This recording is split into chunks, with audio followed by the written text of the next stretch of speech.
Hay momentos en la vida de una nación donde el cielo parece cerrarse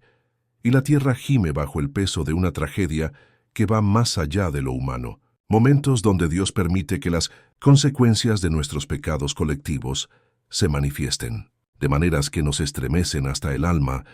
y nos obligan a enfrentar verdades que hemos estado evitando durante décadas. Y lo que sucedió en Iztapalapa no fue simplemente un accidente, no fue casualidad, sino una manifestación visible del juicio divino que se está derramando sobre una ciudad que ha rechazado la luz y ha caminado en tinieblas durante demasiado tiempo. Mi nombre es Ezequiel Ramírez. Tengo 49 años, soy periodista y presentador cristiano. Y durante los últimos 25 años he dedicado mi vida a proclamar la palabra de Dios a través de los medios de comunicación, pero nunca había enfrentado algo tan devastador y al mismo tiempo tan revelador como lo que presencié en esas calles convertidas en infierno, donde pude ver con mis propios ojos cómo el juicio de Dios se manifestó de manera tan clara que no quedaba duda de que estábamos ante algo sobrenatural, algo que trascendía las explicaciones humanas y nos colocaba frente a frente con la realidad espiritual que muchos prefieren ignorar. Si estás siguiendo este testimonio,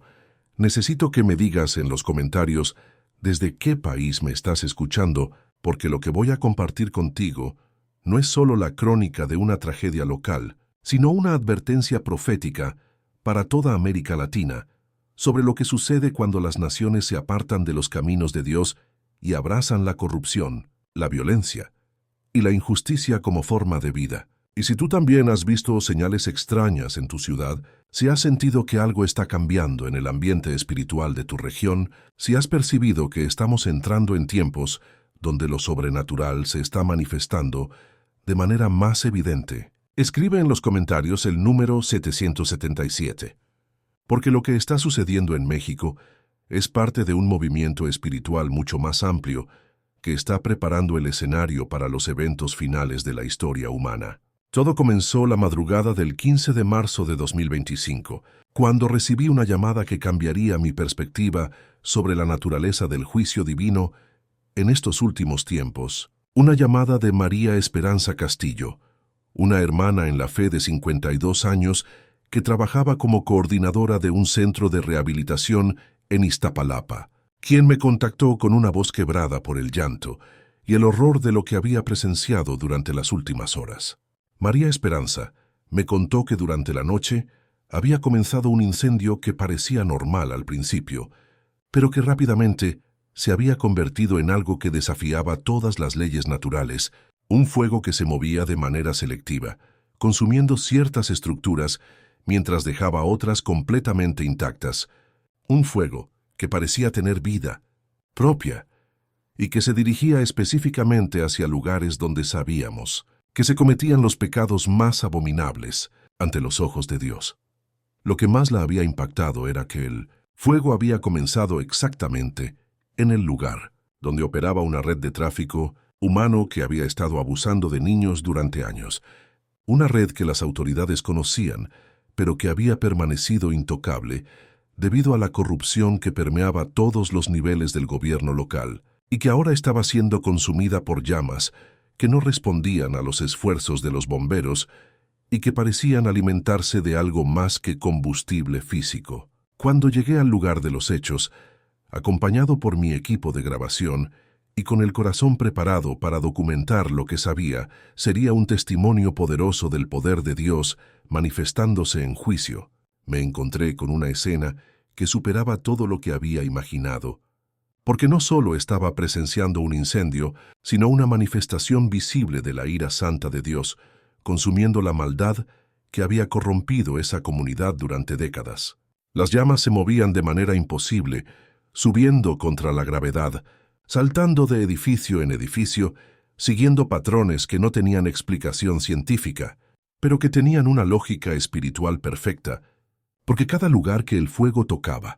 era un lugar donde sabíamos que se habían cometido atrocidades, donde inocentes habían sido lastimados, donde la corrupción había florecido y donde el nombre de Dios había sido blasfemado. Pero lo más impresionante de todo era que mientras el fuego consumía estos lugares de maldad, Las viviendas de familias justas, los pequeños templos evangélicos, los centros de ayuda a necesitados, permanecían completamente intactos, incluso cuando las llamas los rodeaban por completo, creando una imagen que me recordó inmediatamente las palabras del profeta Isaías, cuando habló del fuego que purifica, pero no consume a los justos. Durante las primeras horas de cobertura, tuve la oportunidad de entrevistar a diversos testigos que confirmaron lo que mis propios ojos estaban viendo. Personas como don Roberto Morales, un hombre de 67 años que había vivido toda su vida en el barrio, y que me contó que durante décadas había orado pidiendo que Dios interviniera para detener la violencia y la corrupción que estaban destruyendo su comunidad. Don Roberto me explicó que había visto cómo durante años las autoridades habían hecho la vista gorda ante la proliferación de centros de vicio, casas donde se explotaba a mujeres y niños, puntos de venta de drogas que operaban abiertamente, y que había clamado al cielo pidiendo justicia, sin nunca imaginar que Dios respondería de una manera tan directa y visible. Lo que más me impactó de su testimonio fue cuando me contó que la noche anterior había tenido un sueño donde vio ángeles con espadas de fuego caminando por las calles de Iztapalapa, señalando lugares específicos que serían marcados para juicio, y que cuando despertó con el olor a humo, supo inmediatamente que su sueño había sido una visión profética de lo que estaba a punto de suceder. Su testimonio fue confirmado por Rosa Elena Jiménez, una intercesora de 44 años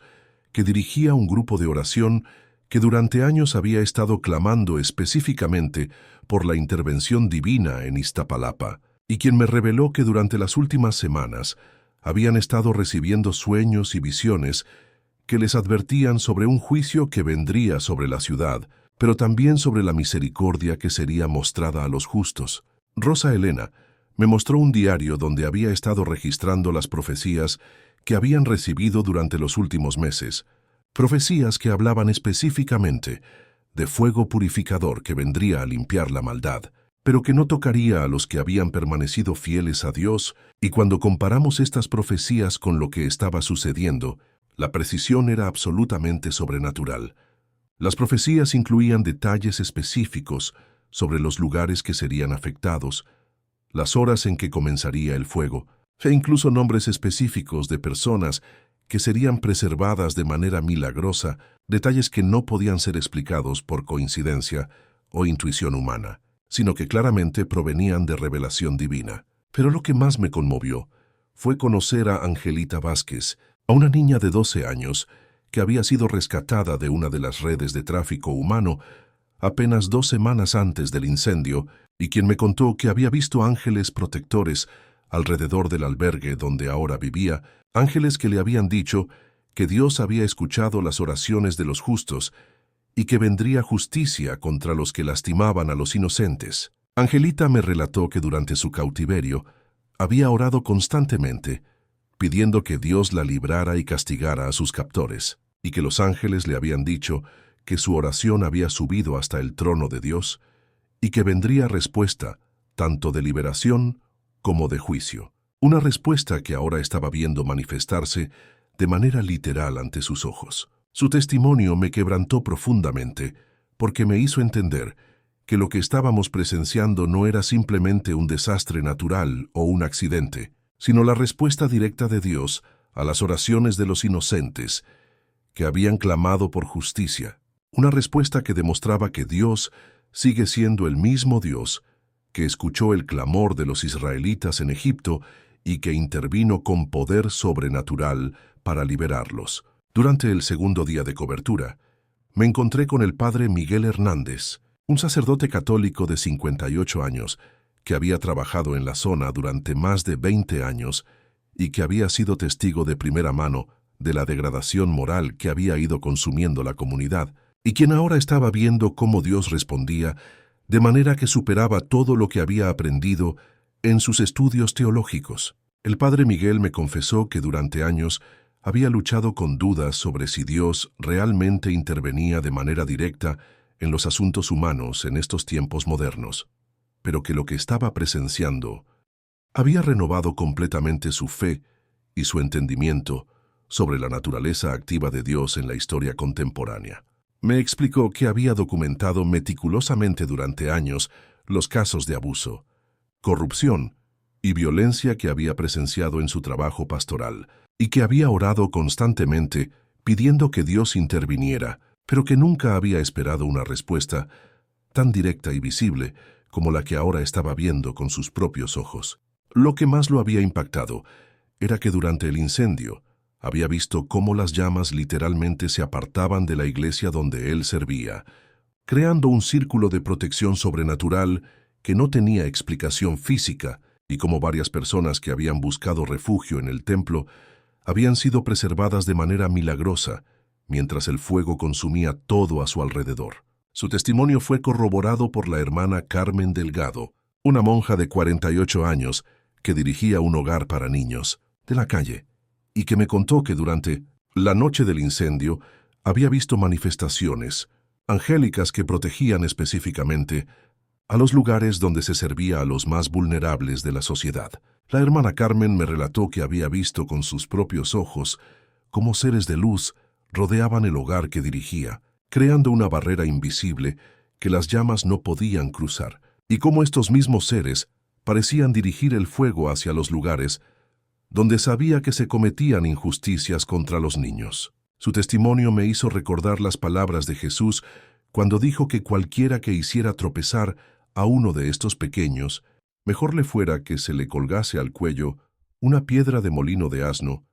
y que se le hundiese en lo profundo del mar. Y me di cuenta de que estábamos viendo el cumplimiento literal de esta advertencia divina. Pero lo más sobrecogedor todavía estaba por venir, porque durante el tercer día de cobertura me encontré con evidencia de que lo que estaba sucediendo en Iztapalapa no era un evento aislado, sino parte de un patrón más amplio de manifestaciones sobrenaturales que se estaban dando simultáneamente en diferentes partes de la Ciudad de México y de todo el país. Recibí reportes de colegas en otros estados que me contaban sobre eventos similares,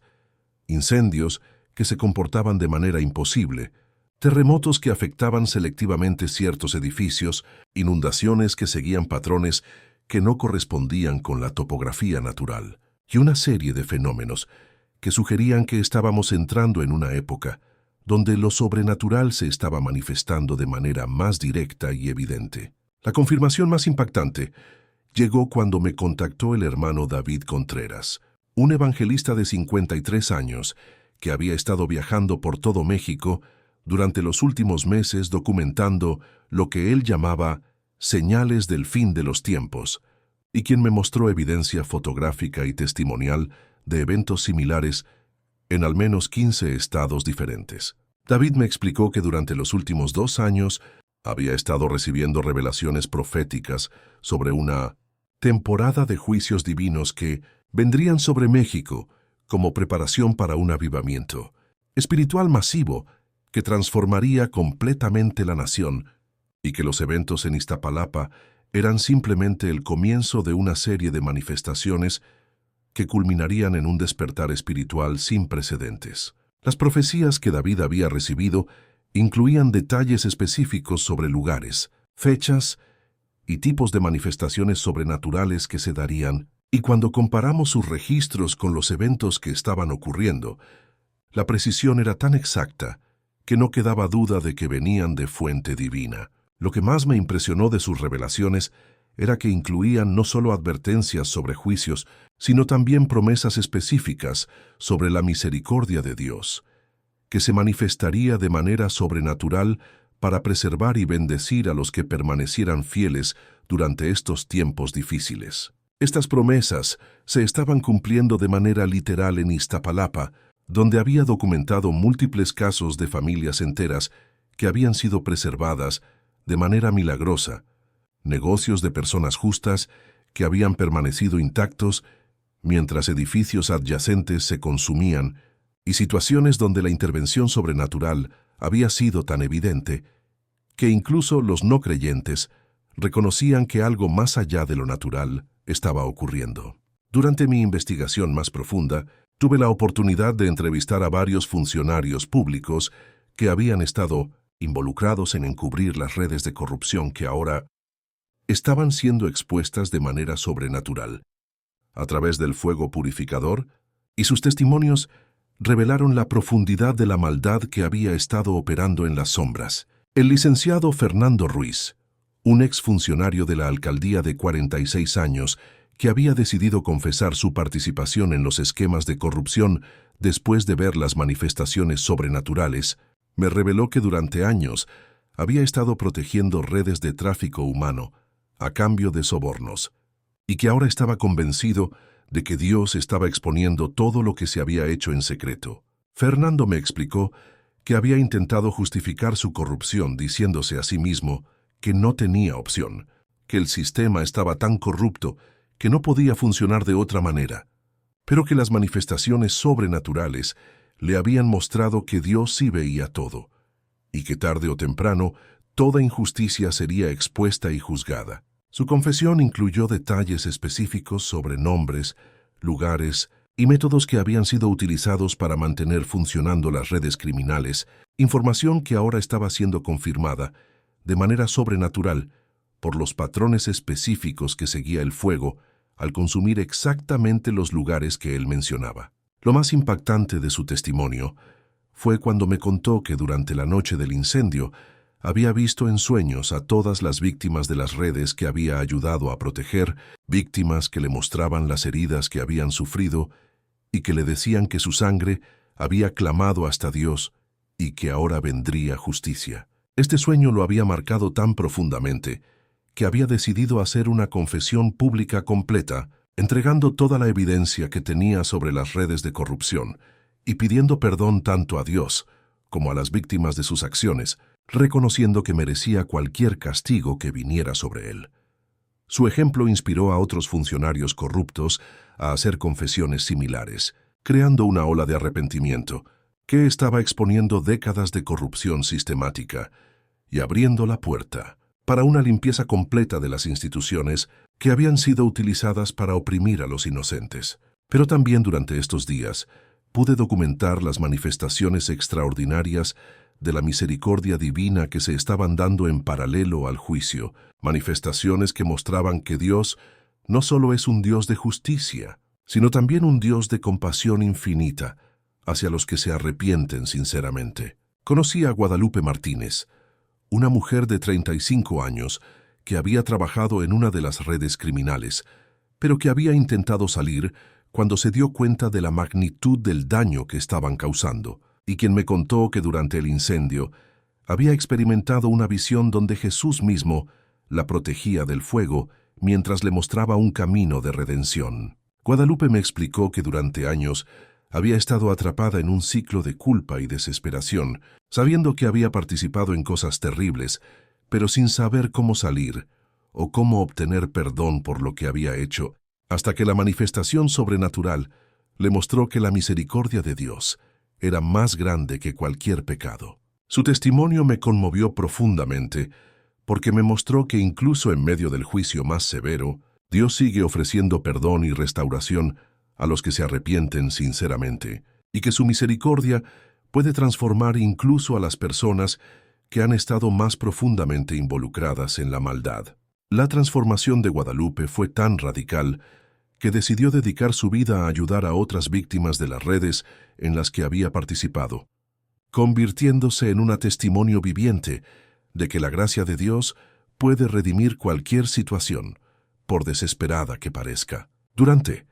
Durante los siguientes días, pude documentar una serie de sanidades sobrenaturales que se estaban manifestando entre las personas que habían sido afectadas por la tragedia. Sanidades que no podían ser explicadas por la medicina convencional y que servían como confirmación adicional de que estábamos presenciando una intervención directa del poder de Dios en medio de la crisis. La doctora Patricia Moreno, una médica de 42 años, que había estado atendiendo a las víctimas en los centros de atención médica de emergencia, me contactó para reportar casos que desafiaban completamente su comprensión científica, casos de personas que habían sufrido quemaduras severas y que estaban sanando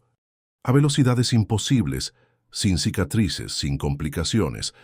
de maneras que no tenían precedente en su experiencia médica. La doctora Moreno me explicó que inicialmente Había tratado de encontrar explicaciones racionales para lo que estaba viendo, pero que después de documentar más de 50 casos de sanidades inexplicables, había llegado a la conclusión de que estaba presenciando milagros genuinos, manifestaciones del poder sanador de Dios que se estaban dando como muestra de su misericordia en medio del juicio. Lo que más la había impactado era que las sanidades no eran aleatorias, sino que se estaban manifestando específicamente en personas que habían demostrado arrepentimiento genuino por sus pecados o que habían estado sirviendo a otros de manera desinteresada, como si Dios estuviera honrando la fe y el corazón contrito con manifestaciones tangibles de su gracia. Entre los casos más impresionantes que documentó estaba el de José Luis Hernández, un hombre de 29 años que había sufrido quemaduras en más del 60% de su cuerpo mientras rescataba niños de uno de los edificios en llamas y que había experimentado una sanidad completa en menos de 24 horas, sin explicación médica alguna. José Luis me contó que durante las horas más críticas de su estado había tenido una experiencia donde se encontró cara a cara con Jesús, quien le agradeció por haber arriesgado su vida para salvar a los inocentes, y le dijo que su cuerpo sería restaurado completamente como testimonio del amor de Dios hacia los que sacrifican todo por ayudar a otros. Su sanidad fue tan completa y tan rápida que los médicos que lo atendieron inicialmente no podían creer que fuera la misma persona, y muchos de ellos comenzaron a cuestionar sus propias creencias sobre lo que era posible dentro de los límites de la ciencia médica, abriendo puertas para conversaciones sobre fe que nunca antes habían considerado. Otro caso extraordinario fue el de la señora Carmen Rodríguez, una anciana de 78 años que había estado postrada en cama durante años debido a artritis severa, pero que durante la evacuación de su edificio había experimentado una sanidad instantánea que le permitió no solo caminar, sino correr para ayudar a otros vecinos que necesitaban asistencia. La señora Carmen me explicó que durante años había orado pidiendo que Dios la usara para servir a otros a pesar de sus limitaciones físicas, y que cuando llegó la crisis, sintió cómo una fuerza sobrenatural la levantó de su cama y la capacitó para hacer cosas que no había podido hacer en décadas, como si Dios hubiera respondido a su oración de la manera más literal posible. Su caso fue documentado no solo por los médicos, sino por decenas de vecinos que la conocían desde hacía años y que podían testificar sobre la realidad de su condición anterior y la imposibilidad natural de la transformación que habían presenciado, creando un testimonio irrefutable del poder milagroso de Dios. Pero las manifestaciones sobrenaturales no se limitaron a sanidades físicas, sino que también incluyeron lo que solo puedo describir como intervenciones angélicas directas, que fueron presenciadas por múltiples testigos y que proporcionaron protección sobrenatural a personas que se encontraban en situaciones humanamente imposibles de sobrevivir. El testimonio más impresionante en esta categoría vino de la familia Jiménez, compuesta por los padres Alberto y María, de 34 y 32 años respectivamente, y sus 3 hijos pequeños, quienes quedaron atrapados en el 5º piso de un edificio completamente rodeado por llamas, sin ninguna ruta de escape visible. Alberto me relató que cuando ya habían perdido toda esperanza y se estaban preparando para morir, aparecieron en su departamento 3 figuras vestidas de blanco que irradiaban una luz que no lastimaba los ojos, pero que era más brillante que cualquier luz que hubiera visto antes. Figuras que los tomaron en sus brazos y los transportaron de manera instantánea hasta la calle, completamente ilesos. Su testimonio fue confirmado por los bomberos que estaban en la escena, quienes juraban que habían visto a la familia en el edificio en llamas un momento antes, pero que súbitamente los encontraron en la calle sin haber visto cómo habían salido del edificio, creando una situación que desafiaba completamente la lógica y las leyes físicas. Los niños de la familia, con la honestidad característica de los pequeños, describieron a los ángeles con detalles específicos que coincidían exactamente con las descripciones bíblicas de seres angélicos, incluyendo alas que se desplegaban cuando era necesario, y voces que hablaban de manera que calmaba todos los miedos y llenaba el corazón de paz sobrenatural. Este tipo de testimonios se multiplicaron durante los días siguientes, creando una documentación extensa de intervenciones sobrenaturales que no podían ser explicadas por medios naturales y que servían como confirmación de que estábamos presenciando no solo un desastre, sino una manifestación directa del mundo espiritual en el mundo físico. La acumulación de evidencia sobrenatural comenzó a atraer la atención de investigadores, teólogos y científicos que llegaron desde diferentes partes del país y del extranjero para estudiar lo que estaba sucediendo, y muchos de ellos llegaron a conclusiones que transformaron completamente sus perspectivas sobre la realidad espiritual. El doctor Ricardo Vega, un sociólogo de religión de 51 años de la UNAM, que había llegado inicialmente con escepticismo científico, me confesó después de una semana de investigación que había sido forzado a reconocer que estaba presenciando fenómenos que no podían ser explicados dentro del marco materialista que había dominado su carrera académica. El doctor Vega me explicó que había documentado más de 200 testimonios independientes que describían eventos sobrenaturales con un nivel de consistencia y detalle que hacía imposible descartarlos como alucinaciones colectivas o histeria masiva, y que había llegado a la conclusión de que estaba documentando evidencia científica de la existencia y actividad del mundo espiritual. Su investigación incluyó análisis de los patrones del fuego, que mostraban comportamientos que violaban las leyes conocidas de la combustión y la propagación del calor. Análisis médicos de las sanidades que confirmaban cambios físicos imposibles, según el conocimiento médico actual, y documentación audiovisual de eventos que no podían ser explicados por efectos ópticos o trucos tecnológicos. Lo más significativo de sus conclusiones fue que había determinado que los eventos seguían una lógica moral consistente que sugería una inteligencia directriz que operaba según principios de justicia y misericordia, lo que lo había llevado a reconsiderar completamente sus creencias sobre la naturaleza de la realidad y el papel de lo divino en los asuntos humanos. Su testimonio como académico respetado abrió las puertas para que otros investigadores serios comenzaran a examinar los eventos con mente abierta, creando un ambiente donde la evidencia sobrenatural podía ser evaluada según estándares científicos rigurosos, sin el prejuicio automático que normalmente descartaba cualquier cosa que desafiara el paradigma materialista. Durante la segunda semana después del inicio de los eventos, comenzaron a manifestarse lo que solo puedo describir como profecías cumplidas en tiempo real, donde personas que habían recibido revelaciones específicas sobre eventos futuros vieron esas revelaciones manifestarse exactamente como habían sido anunciadas, proporcionando evidencia adicional de que estábamos en medio de una temporada de comunicación directa entre el cielo y la tierra. La hermana Esperanza Morales, una intercesora de 47 años que dirigía un ministerio de oración profética, me mostró un diario donde durante los últimos 6 meses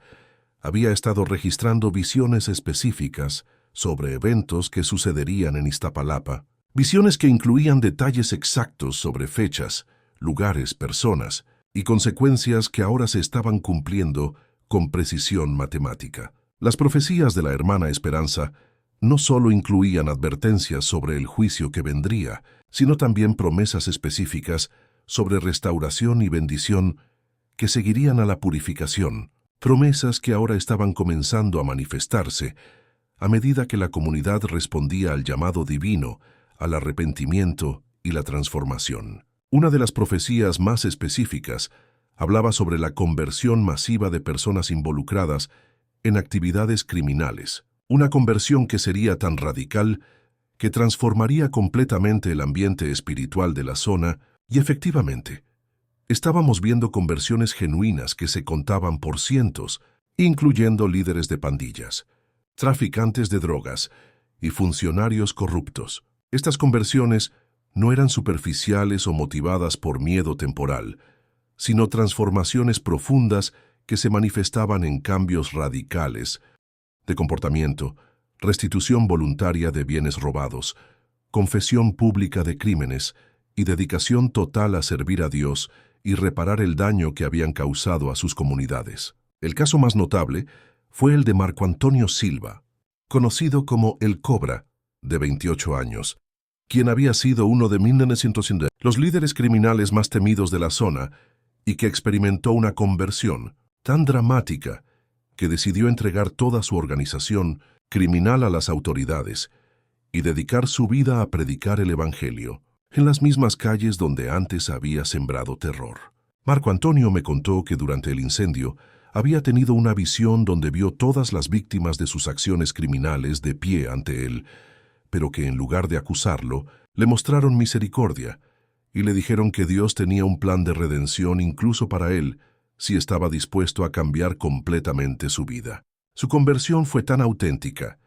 que incluso las familias de sus víctimas comenzaron a creer en la posibilidad de perdón y restauración, creando un ambiente de reconciliación que estaba sanando heridas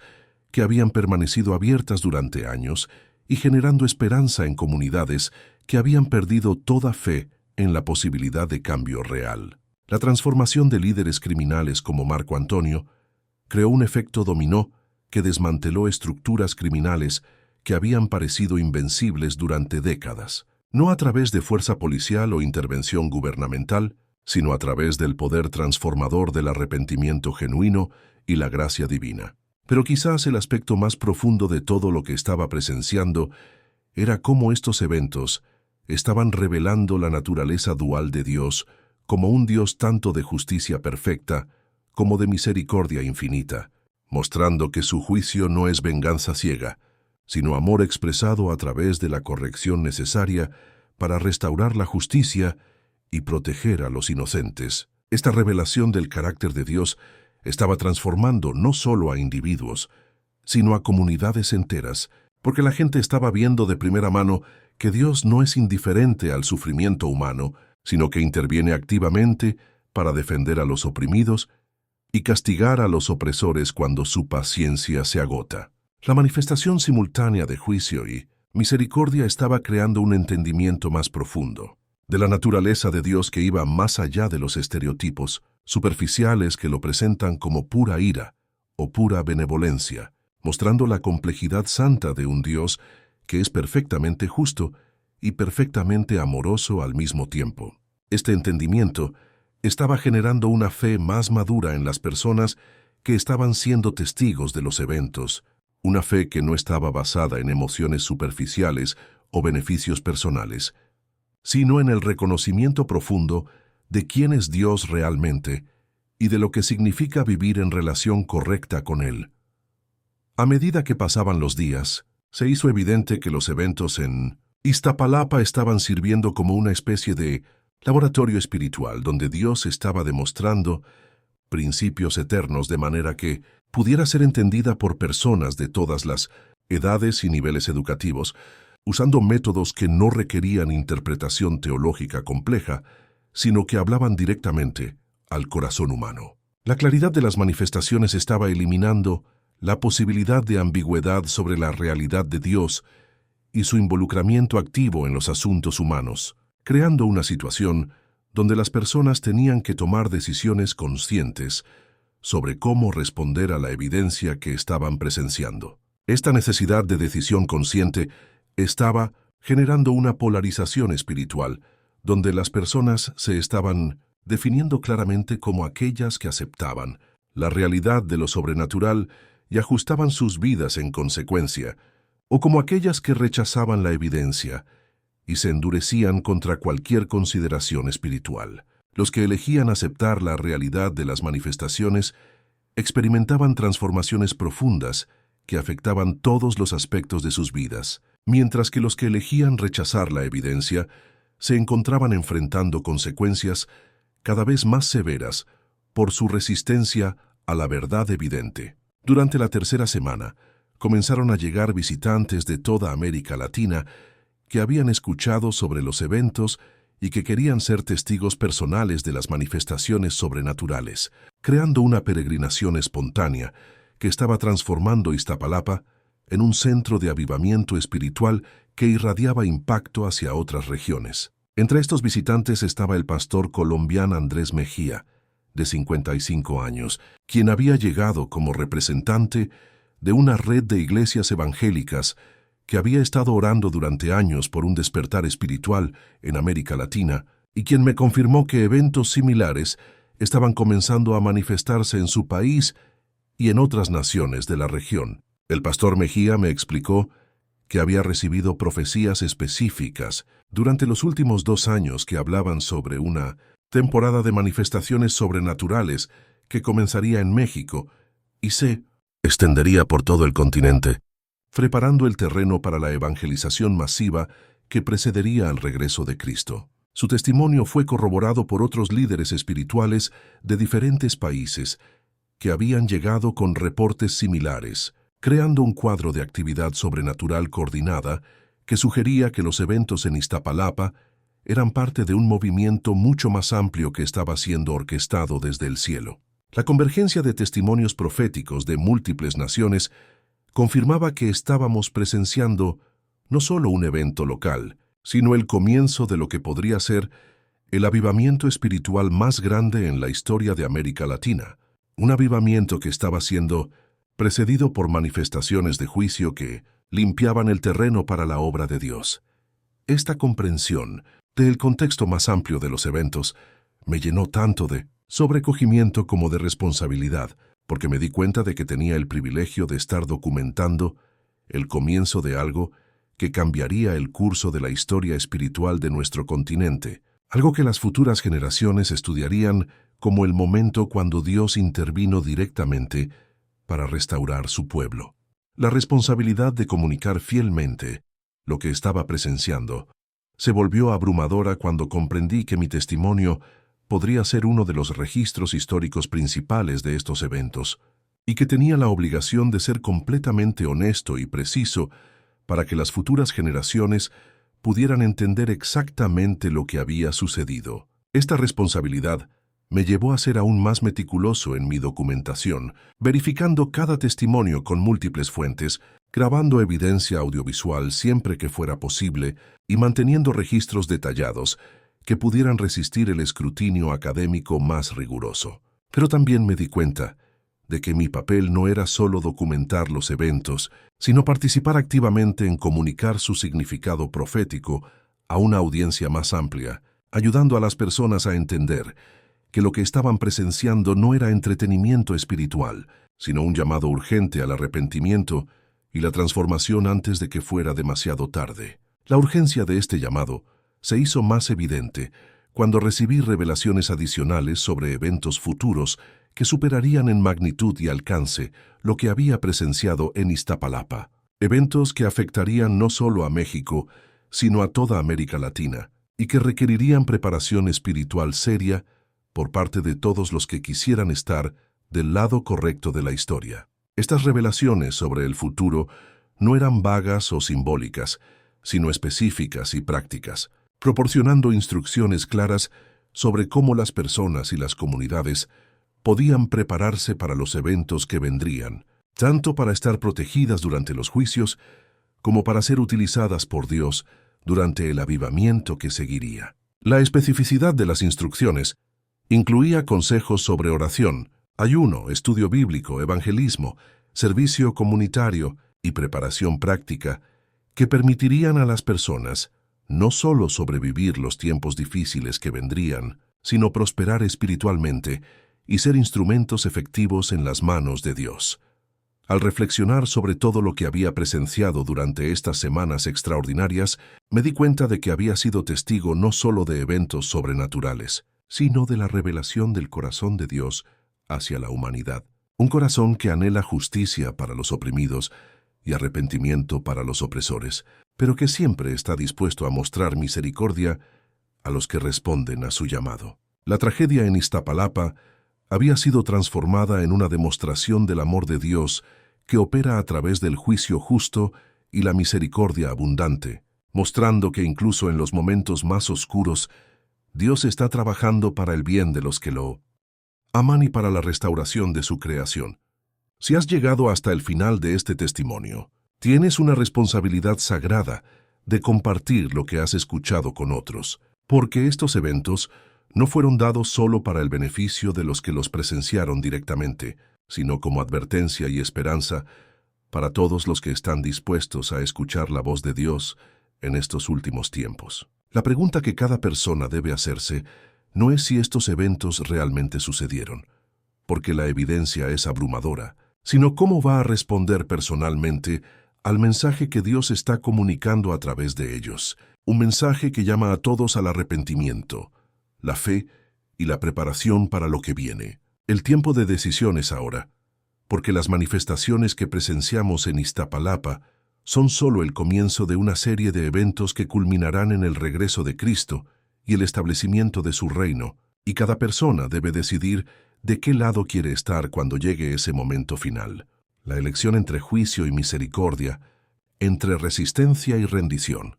entre incredulidad y fe, está delante de cada uno de nosotros, y las consecuencias de esa elección se extienden no solo a esta vida, sino a la eternidad, haciendo que sea la decisión más importante que cualquier persona puede tomar. Que Dios nos ayude a todos a elegir sabiamente antes de que sea demasiado